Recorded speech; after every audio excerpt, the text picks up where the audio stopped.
নমস্কার, মায়ের রান্নাঘর থেকে সবাইকে স্বাগতম।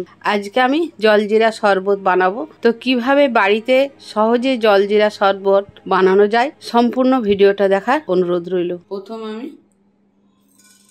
চা চামচের 2 চামচ জিরে দিলাম, চা চামচের 1 চামচ মৌরি দিলাম, আর গোলমরিচ দিলাম হাফ চামচ, পুরোটা দেবো না। গ্যাস একদম লো ফ্লেমে করে ভেজে নেব, খুব বেশি ভাজবো না, একটু ফুটবে তখন নামিয়ে দেবো।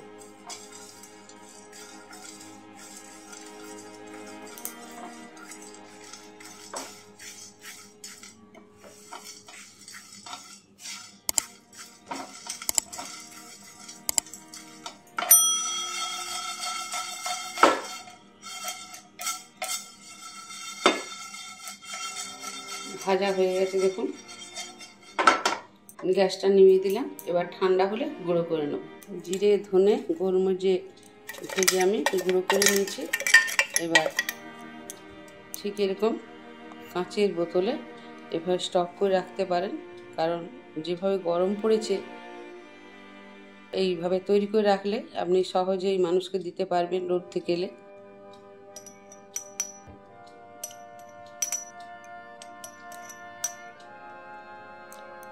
আমার ঠিক এতটা হয়েছে। আর এয়ারটাইট ঢাকা দিয়ে রেখে দিলেই ভালো হয়, তবে নর্মাল কৌটোতে রাখলেও কোনো অসুবিধা নেই। প্রথমে কিছু পুদিনা পাতা দিলাম, তারপর 2 চামচ চিনি দিলাম, আর এখানে বিট লবণ আছে, বিট লবণ দিয়ে দিচ্ছি। আধখানা লেবু,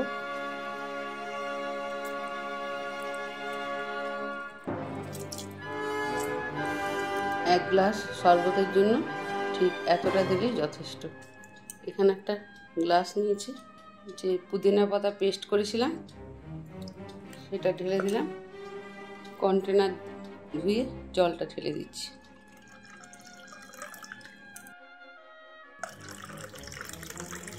আর একটু জল ঢেলে দিলাম। কিছু এখানে আইসের টুকরো দিলাম।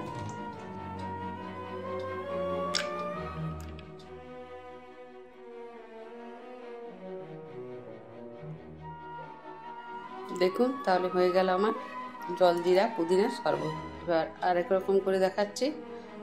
সময় কম থাকলে ঠিক এইভাবে ঝটপট বানিয়ে নিতে পারবেন।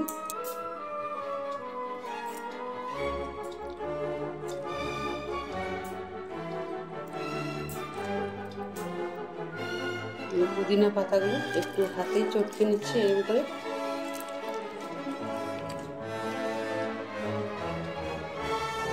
চিনি দিয়ে দিলাম এই চামচের 1.5 চামচ, জল ঢেলে দিয়েছি। এবার ভালো করে চিনিটা আমি গুলে নেব।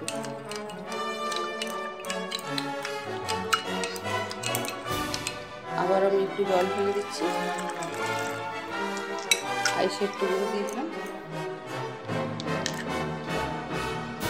আরেক রকম পদ্ধতিতে আমি বানিয়ে দেখালাম। তাহলে হয়ে গেল আমার 2 রকম পদ্ধতিতে জলজিরা পুদিনার শরবত। ভীষণ গরম পড়েছে, রোদ থেকে বাড়ির লোক এলে বা বাইরের লোক এলে ঝটপট এভাবে বানিয়ে দিতে পারবেন। বাড়িতে খালি পেস্ট করে রেখে দেবেন,